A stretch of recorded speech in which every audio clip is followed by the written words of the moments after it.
G'day MB, back with you again. I just wanted to give you an update. I've just come back from the farm, had a few days up there, followed, well, in fact the last video. I had to finish the last video a little bit quickly because it started raining, and in fact it didn't stop raining for a little over 2 weeks.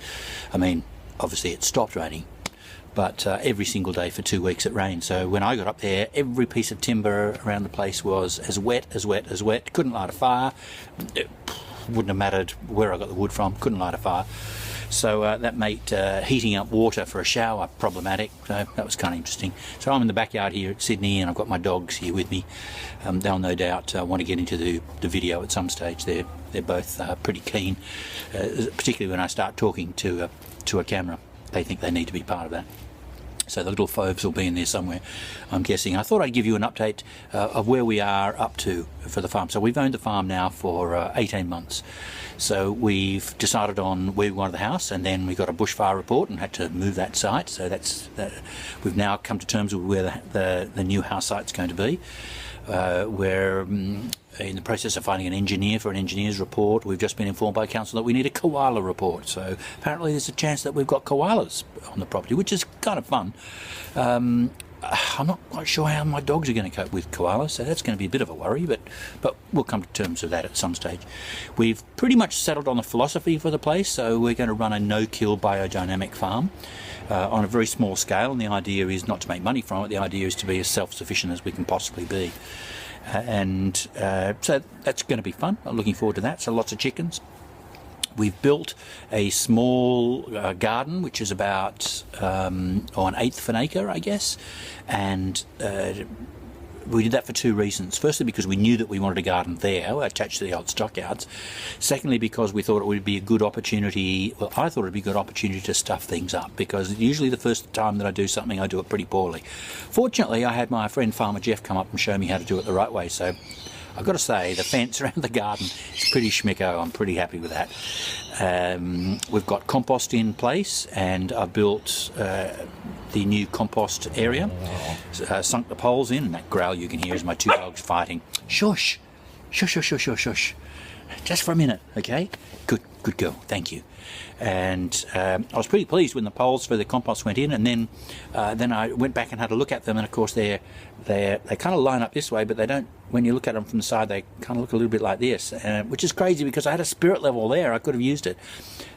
They're absolutely both at the same height, which is what I used the spirit level for, but I didn't even think to put the level on it when I was putting them in. So they're a little bit like my bottom teeth, in fact. So which is, I guess, could be the theme of the place. So I'll say it was done purposefully. In 10 years' time, when they're still there, I'll say, wow, wasn't that foresight? So bushfire report we've had, we're in the middle of getting an engineer's report, koala report, there's some other EPA concerns. We want to take down 2 or 3 trees. It's just under 120 acres, so there's it's a big slab of land, and most of it is covered in trees. So 2 are not going to go astray. That and the fact we intend to plant a few more, not close to the house because it's a bushfire area, but in other places. I'm really keen to have a vineyard as well. So being self-sufficient, part of being self-sufficient is surely is growing your own wine. Well, that's my story, and I'm sticking to it.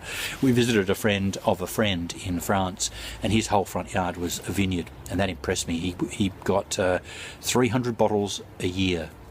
I think that's right. Yeah, I think that's pretty right. 300 bottles a year out of his front yard. And, well, clearly that's not going to be enough for me. I figure that's probably a pretty good start. So Shiraz, here we come. Regardless of whether it's going to be perfect ground or not, we're going to make it. We'll definitely be growing Shiraz up there. I've got the little caravan in place, which is, I described as the world's ugliest caravan. She's not a gem. The door doesn't close. Some of the windows don't close, but it keeps most of the rain out, and that's pretty much all you can really expect up there. I've got a shower in place, but you do need hot water. You do need a fire to warm up the hot water to have a shower, because it's an outdoor shower, but it's beautiful. A shower with the most superb view. I do love it. And I've been up there now often enough to work out what are the most valuable things that one needs up there. So I've got a few little tools up there, but without a shadow of a doubt, the gloves, really good gloves. I wouldn't even think about doing half of the jobs I've already done without really good gloves. tremendous boots, and I wear bogs, and they're just great. I just love them. They're so incredibly comfortable, and good outerwear, because in summer it can get more than, well, approaching 40 degrees, and in winter it can snow, so it's pretty up and down. So good outerwear and appropriate outerwear, I would say. And then the other tool that I've really was so thankful for, buckets, of all things. I didn't think that I would appreciate that so much, but there would not be an hour go by when I'm up there where I don't use a bucket for one reason or another. And I've got lots and lots of them up there, moving soil from one place to another, dispatching weeds, getting stuff to and from a compost. I use buckets all the time. So yeah, really extraordinarily useful. So I'm hoping that over the next 6 months I'll be able to give you some reports on some building activity. Gee, wouldn't that be nice? It looks like we're going to have to go down the owner-builder route, which I'm not that thrilled about, but that's probably what we'll do. And so that's going to be an interesting exercise. And hopefully next time I'll be able to record something from the farm rather than my little backyard here in Sydney. So I look forward to your company then.